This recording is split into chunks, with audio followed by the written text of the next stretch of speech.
We have finally made it. The NFL draft is 3 days a week. Draft week is finally here upon us. What will the Carolina Panthers do at 6? What should they do at 6? Also, the Panthers reportedly not going to trade for Baker Mayfield before Thursday night. Could it be Friday?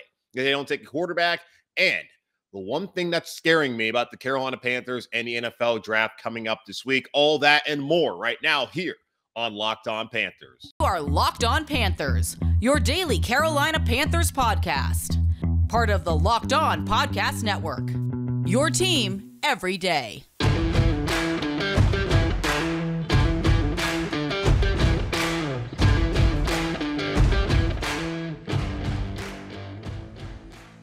Welcome into another edition of the Locked On Panthers podcast, a part of the Locked On Podcast Network. I'm your host, as always, Julian, talking Carolina Panthers with you every Monday through Friday, your team every day. Make sure to watch the show and subscribe to the show on YouTube. We're well over 1,000 subscribers right now. Let's keep getting that number up as we reached our goal to have over 1,000 by the NFL draft, and it is draft week. If you don't watch the show or subscribe to the show on YouTube, that's okay. You can always change that, but it's okay. You can listen to the show wherever you listen to your podcast, whether that's Apple Podcasts, Spotify, Google Podcasts, Odyssey, Stitcher. We're on every single one of those podcasting platforms out there. And be sure to follow me on Twitter at Julian, where every single Friday I answer your weekly Friday mailbag questions. To participate, either at me at Julian, DM me at Julian, or leave a comment on a Monday, Tuesday, Wednesday, or Thursday show on YouTube. This week, though, the schedule's a little bit messed up, putting out this episode on Monday morning, afternoon-ish. So typically the show's already out, but I was out in Talladega this week for work, got back later last night. So might be doing the schedule where the episodes come out later on in the day, Monday, Tuesday, Wednesday. And then on Thursday, going to have a live show at 7. That will serve as our weekly Friday mailbag this week. When you watch live, just send in the chat your questions and I'll answer them right there. You can also send questions ahead of time if you want to. So no Friday mailbag, as I will be reacting to what the Carolina Panthers do with the 6th pick, whether that's trading back or taking someone at 6. Today's episode of Locked On Panthers is brought to you by Bet Online. Bet Online, as you cover this season with more props, odds, and lines than ever before. Bet Online, where the game starts. So after months of constantly talking about what the Carolina Panthers might do, will do, are going to do at 6th overall, we will finally have our answer come Thursday evening in Las Vegas as the 2022 NFL Draft is finally here. And y'all know this is such an exhausting time of the year where we have free agency playing out, you have the Combine, you have the Senior Bowl in Mobile, and then you have just the weeks leading up to the draft where there's constant rumors of what this team might do. What does this trade mean? Is this player upset, wants out, how that might affect each team ahead of the Carolina Panthers, behind the Panthers, and, of course, what might impact the Carolina Panthers sitting there at 6th overall as they have two obvious needs heading into Thursday night. One of them, and possibly the top need, depending on how you want to look at it, is the quarterback position, where currently only P.J. Walker and Sam Darnold sit there on the Carolina Panthers roster heading into Thursday evening's draft. All that could change by Thursday, and we'll get into more of that here in just a moment. But as we currently stand, the Panthers only have P.J. Walker and Sam Darnold at quarterback.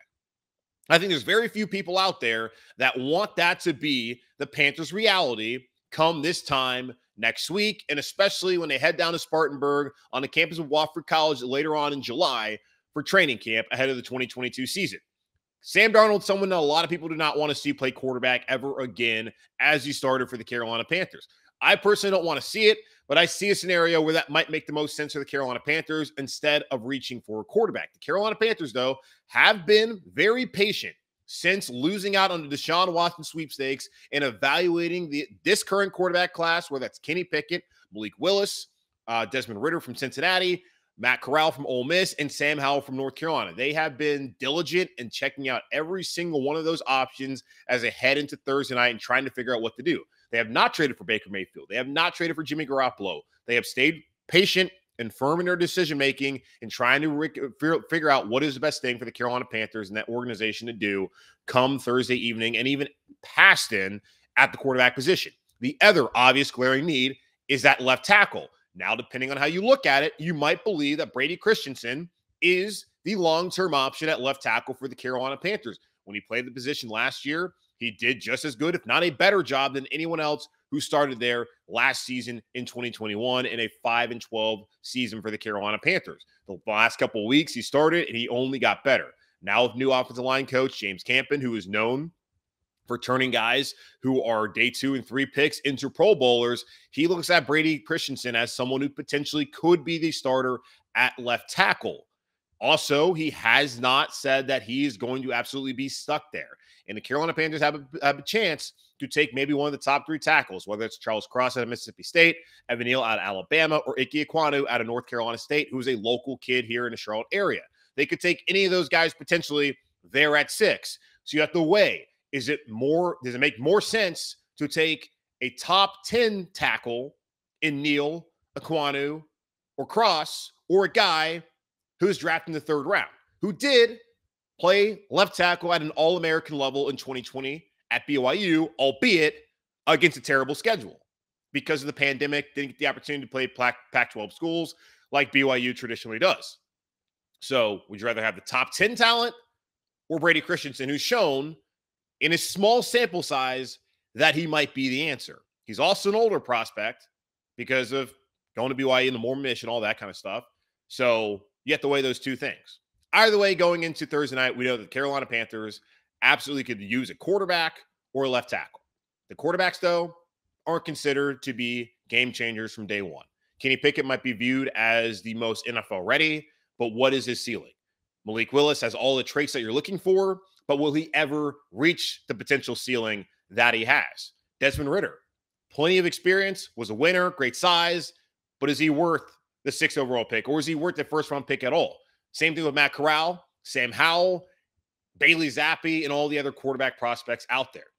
The safest pick to me right now, sitting here on Monday morning at 10:43 a.m. as I'm recording this episode, the safest pick for the Carolina Panthers, if they're going to stay at 6, to me, is to take a left tackle.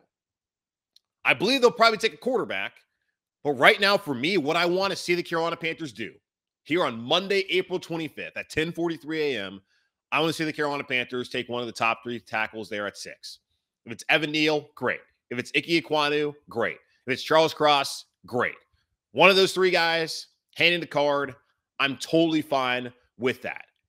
If it's Pickett or Willis, would be less excited about that pick if the Carolina Panthers decide to do that there at 6th overall. Now, they have some decisions to make before getting a Thursday evening, and it could pertain to the quarterback position, as Ian Rapoport has an update on the Cleveland Browns quarterback Baker Mayfield and what his future might be potentially here in Carolina. We'll get into all that here in just a moment on Locked On Panthers. Our next partner has a product I use literally every day. I started taking AG1 from Athletic Greens because, well, they sent it to me and they told me that it was good for me and would give me great energy and would be great for my health. And hell, if anyone's going to send me something free and say it's good for me, well, yeah, I'm probably going to take it. So what's in this stuff? With one delicious scoop of AG1, you're absorbing 75 high-quality vitamins, minerals, whole food source superfoods, probiotics, and adaptogens to help you start your day right. This special blend of ingredients supports your gut health, your nervous system, your immune system, your energy, recovery, focus, and aging, all those things. And it's so simple, guys. You can start your day off. Wake up in the morning, put a scoop in of 12 ounces, 8 ounces of water, shake it up for 20 seconds, drink that, then have breakfast. Or sometimes what I do, if I go work out in the morning, come back after my workout, shower, take that, then eat breakfast. It's great for your energy levels and gives you a absolutely awesome start to your day. AG1 is great for every single type of lifestyle, whether you're keto, paleo, vegan, dairy-free, or gluten-free. AG1 is for you. It costs you less than $3 a day. You're investing in your health, and it's cheaper than your cold brew habit. Athletic Greens was created when the founder experienced a ton of gut health issues and ended up on a complicated supplemental routine to recover. It cost him $100 a day. You don't want to do that. To make it easy, Athletic Greens is going to give you a free 1-year supply of immune-supporting vitamin D and 5 free travel packs for your first purchase, and those come in the clutch. Had them every morning with travel packs when I was down in Talladega this past weekend. Helped me get my day started off right. All you have to do is visit athleticgreens.com/NFL Network. Again, that's athleticgreens.com/NFL Network to take ownership over your health and pick up the ultimate daily nutritional insurance. For those of you who've listened to the podcast for over a year, thank you, obviously, for your support. But y'all know how I feel about the NFL draft and just how long it drags on. And I am personally so desperate to get the Thursday night because you can only talk about these things so much. Last year, we spent a ton of time the last 4 or 5 weeks heading into the draft talking about Sam Darnold being traded to Carolina and what that would mean for the 8th pick. Would the Carolina Panthers still take a quarterback in Justin Fields? Would they take Mac Jones, or would they look elsewhere? Penei Sewell, if he dropped, and I was saying Sewell or we riot, and did not get there. Unfortunately, the Detroit Lions took him at 7th overall, but there's a lot of questions of what the Carolina Panthers would do. Although for me, I felt like they weren't going to take a quarterback because they played their cards by drafting or trading a second, 4th, and 6th round pick to the New York Jets, bidding against themselves for the services of Sam Darnold, which I thought then was a bad decision. As we found out a year later, was a bad decision, as Sam Darnold was terrible in the 2021 season. Injuries played a factor, bad offensive line, Christian McCaffrey being injured, all that kind of stuff. But the main factor is Sam Darnold over 4 years has not proven that he is capable of being a good starting quarterback in the National Football League, which has the conversations once again surrounding around the Carolina Panthers potentially either getting a veteran like they tried to do by trading for Deshaun Watson, which they failed to do, or taking a quarterback in the draft, or, going out there and trying to trade for another one out available like Jimmy Garoppolo or Baker Mayfield. Which brings me to Ian Rapoport of the NFL Network, who reported on Monday morning reported that the Panthers are not expected to trade for Browns quarterback Baker Mayfield prior to the first round of the NFL draft. Sources say if they do at all, Thursday has to play out first before any other options are considered. Carolina picks at 6. This was the first thing I saw when I woke up groggy on Monday morning. When I first saw it, I thought it said the Carolina Panthers are expected to trade for Baker Mayfield, which that's what I wrongly read at first. And I was like, okay, great. So my day's starting off like this. Instead, when I was able to, rub my eyes and realize, okay, all he's saying is that they're not expected to trade for Baker Mayfield right now. That's not necessarily news. We found out last week from Ellis Williams of the Charlotte Observer, who covers the Carolina Panthers, that the Carolina Panthers, if they were going to trade for Baker Mayfield or Jimmy Garoppolo or any quarterback, those would be the only two options, it would likely occur after the first round. So think Friday or Saturday if they're going to make something like that happen. Now, there's a few hangups when it comes to Mayfield and Garoppolo right now. We'll start off with Baker Mayfield, who's been the topic of conversation and interest here in Carolina as he is recovering from the labrum shoulder surgery that's on his non-throwing shoulder, played throughout that all of last season. A guy who took the Browns to the playoffs back in 2020, got him to the divisional round before losing to Kansas City, and then last year played through injury, had a bunch of drama. Now Cleveland obviously is moving on from him, or at least they want to eventually move on from him after they traded for Deshaun Watson and signed 2 other backup quarterbacks to back up Deshaun in an event that he's suspended or whatever happens with the civil cases he's got going on there in Cleveland. So with Baker, though, the Cleveland Browns do not want to pay any of the $18.858 million that he's owed. That is the 5th-year option for the season, the same amount of salary that Sam Darnold was receiving from Carolina.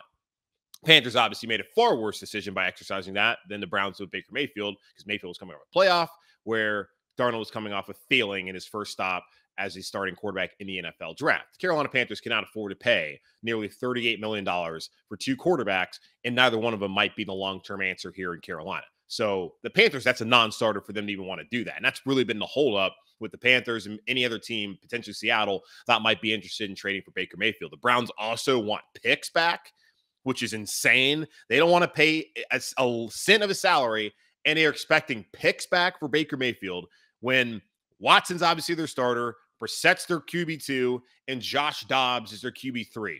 And Baker Mayfield is QB4.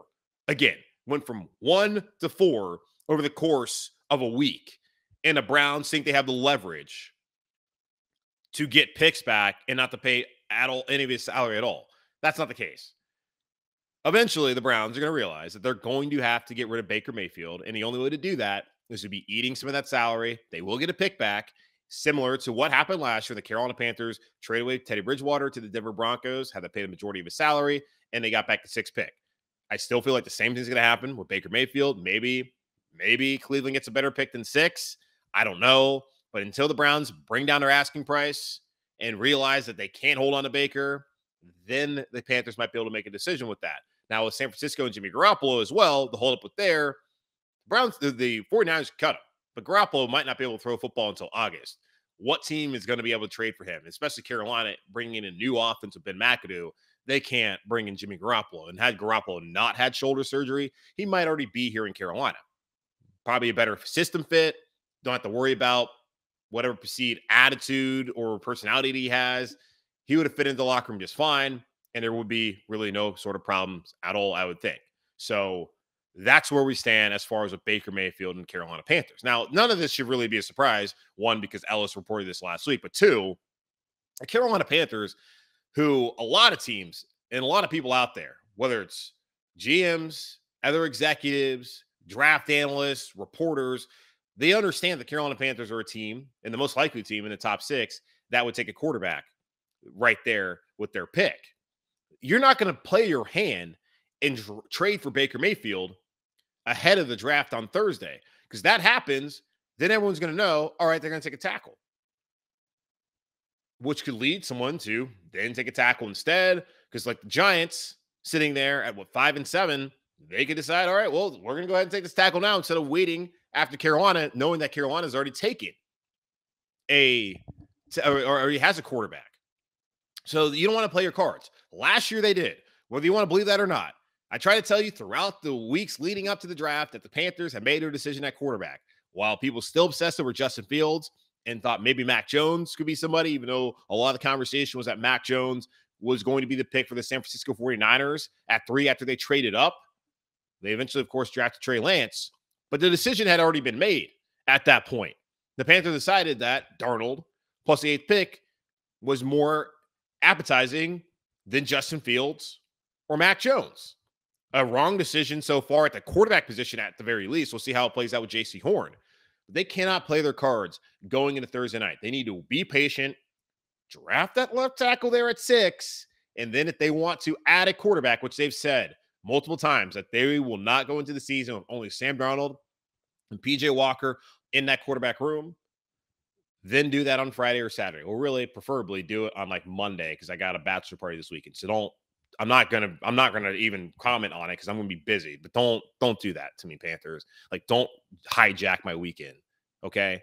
But still, that's where we sit right now with Baker Mayfield. Not expected to trade for him prior to the first round. Now, prior to the second round, day 2, where they have no picks currently, maybe a deal gets worked out. But obviously, it's up to the Cleveland Browns to stop being stubborn and recognize that you're not going to get multiple picks, and you're not going to be able to not pay a cent of that salary for Baker Mayfield. Okay, so the whole Baker thing, we got that going on. Panthers don't want to play their cards. I hope that they take a quarterback at 6, a left tackle at 6, and I don't necessarily want them to take a quarterback at 6, but that's not necessarily my biggest concern. It is a concern. My biggest concern starts at the top. And at the top, I mean David Tepper and what role and involvement he might have leading into Thursday night at the draft. We'll talk about that here in just a moment on Locked On Panthers. Y'all already know that Built Bar is by far the best tasting protein bar ever. Have you tried the Built Bar Pups? If you haven't, you're missing out on one of Built Bar's best tasting bars. Pups are the first ever protein-infused marshmallow. They're fluffy, they're marshmallowy. They're not just a protein bar, they're a treat, and they're covered in 100% real chocolate. Matter of fact, all Built Bars are covered in 100% real chocolate. Yes, Puffs included. That's 100% real chocolate on every single Built Bar. They're low calorie, high protein. Replace your candy bars with these. They're better tasting and they're better for you. At Built Bar, they're all about taste. They make it delicious first, then they figure out how to make it healthy, and I don't know how, but they figure it out every single time. Go to Built.com and use promo code LOCK15 and get 15% off your first order. Use promo code LOCK15 for 15% off at Built.com. It's been said multiple times that ownership is the biggest competitive advantage in professional sports. You have a good owner, someone who hires the right people, stays out of the way. you are likely going to win a lot of games. You have an owner who butts in, hires the wrong people, you're probably going to have not so much success as we've seen here in Carolina over the 4 years that David Tepper has been here, and really the last 2 years. And David Tepper removed Ron Rivera, hired Matt Rule, a college coach, and now has brought in his own general manager in Scott Fitter, who I like in what he's done so far. But still, David Tepper has proved to be an active participant in what's going on with his organization here in Carolina. And really, who could blame him? He's a billionaire, spent $2.25 billion, liquid on the team. He's the sole owner. It's basically his pet project at this point in time. He does not do his hedge fund stuff like he used to do. Like, this is his baby. And he wants Carolina Panthers to be successful. And hey, I get it. It's his money. So obviously he should be involved at a certain point. But when does that become a problem? And it feels like it's already become a problem here in Carolina. I feel like I've talked about this ad nauseum. The decision to move off of Teddy Bridgewater was not so much a Matt Rule decision or a Marty Hurney decision, obviously, because Marty Hurney was, got canned with 2 weeks left in the season. It was a David Tepper decision. As we go back to that December Zoom press conference, once Marty Hurney was relieved or they mutually parted ways, whatever, however they wanted to describe it, David Tepper came out and said that you have to be in constant pursuit of that quarterback. If you don't have him, you have to go out there and find one, which you knew right then and there that Teddy Bridgewater would not be the quarterback, even though Matt Rule said a couple weeks later, following the Senior Bowl, that Teddy Bridgewater is our quarterback. He said the same thing so far. We've heard about Sam Darnold being the starting quarterback here in Carolina. Last week from Ben McAdoo, a couple weeks ago, Scott Fitter was saying that Sam Darnold was the favorite to start right now. Well, that all could change, of course, coming up here this week, as the Panthers could draft a quarterback at 6, or as I just mentioned a couple minutes ago, trade for one like Baker Mayfield or Jimmy Garoppolo following the first round of the draft, as been reported by Ellis Williams of the Observer and Ian Rapoport of the NFL Network. All those things could happen, but we're in this position, chasing after quarterbacks, embarrassing ourselves over a year process trying to get Deshaun Watson, who has a multitude of legal issues surrounding him throughout the time, and still currently, as he's now a Cleveland Brown, David Tepper has been the thirstiest man in the NFL trying to find a quarterback. And when I heard Peter Schrager of Good Morning Football a couple weeks ago talk about his conversation with David Tepper at the NFL, at the Super Bowl, and saying how Tepper, God, it'd be great to play in one of these. Yeah, every single owner who's not there wants to play in a Super Bowl. But David Tepper was going to be aggressive once again, and how that was seemingly some positive. The aggressiveness is what led to Sam Darnold being here in Carolina and the Carolina Panthers being in this position once again, which leads me to be concerned again what the Carolina Panthers might do on Thursday night because of the overzealous owner, David Tepper. Jason Canfora of CBSSports.com, he put out an article on Monday morning of his insider notes leading into the draft on Thursday, and he had this to say about the Carolina Panthers, as he believes the Panthers will take Kenny Pickett, quarterback out of Pittsburgh, saying, from what I hear, owner David Tepper loves the kid. And if you pay attention to these parts, I have been telling you that since the end of the college football season, Tepper is a huge Pitt booster. You think he is willing to see a Pitt quarterback shine somewhere else when he had a chance to grab him first. After all of Carolina's many misfires at the quarterback position, you think this billionaire is going to listen to the scouts or football people making a pitch for Malik Willis? I don't. That scares me. It's not uncommon to see a owner take over the war room for someone that he fancies to be his quarterback. Let's go back a couple years ago. Dan Snyder, up with the, I think, then Washington Redskins. Then, of course, it became the football team, now the Commanders. Dan Snyder famously took over the war room so that he could draft Dwayne Haskins, a local product, to be his quarterback. Haskins flamed out after 2 years, ended up in Pittsburgh, and tragically lost his life a couple weeks ago. Did not work out quarterback-wise for the Washington football team and soon-to-be Commanders when Dwayne Haskins was there in Washington. The owner, Dan Snyder, has made a multitude of mistakes, and it's not even really the football product. It's all the things that have happened within his organization outside of that have been the main issues for Dan Snyder, who might be on his way out. And let's go back not too long ago. A politician down in Rock Hill, as last week the Panthers announced that the contract was going to be null and void moving forward with the HQ training facility that they're building down in Rock Hill, down in York County, on land that David Tepper and the Panthers own. It was not too long ago where a politician down in South Carolina said that David Tepper promised us Jerry Jones and provided us Dan Snyder. So there we go, another connection to the much maligned owner up there in Washington, Dan Snyder. What's to stop, really, David Tepper from seeing Kenny Pickett sitting there at 6, where he will be, and being like, you know what? Darnold's not the guy. We couldn't get Watson. Stafford didn't want to play here. Russell didn't want to play here. Teddy wasn't our guy. I like this kid. Pitt kid just like me, at least University of Pittsburgh. I'm going to go after him. I want him on my team. Because the owner signs up on everything. The Scott Fitter could be like, David, he's not the right guy for us. We need to just go ahead and go best player available. Let's take a left tackle. It's like, forget that nonsense. We got Christensen. He's fine. Let's take him. That's my biggest concern. It's the owner. And I've said it plenty of times now with David Tepper. It's like, it was great. He came out here, drank beers with the fans, put the logo on the field. Like, any of that stuff matters. None of that matters at all. Might have made you feel good at the time and like, oh, this guy, the billionaire of the people, or whatever the hell you want to call him. Benevolent billionaire. None of that mattered. What matters is winning. And since he's gotten here, they've lost. And the first 2 years, can't really put it on him. But once he brought in his own people, it's gotten worse. So I don't have I don't like the idea of him sitting in there. He's going to be in the war room. As we saw the videos last year, he'll be sitting there. He'll be active in what's going on. And who's to say he does not just go ahead and be like, you know what? I want my quarterback. I'm taking Kenny Pickett. That's my concern. Because you can hate Matt Rule all you want, but remember who hired him. You can hate Sam Darnold all you want, but remember who forced the quarterback decision. It all starts at the top in David Tepper. So that's the main concern. It's not the only concern, but it's really the main concern I have heading into Thursday. Don't want to scare you. Don't want to be, too crazy about it. But still, David Tepper, God, that guy frightens me when it comes to the long-term stability of this organization.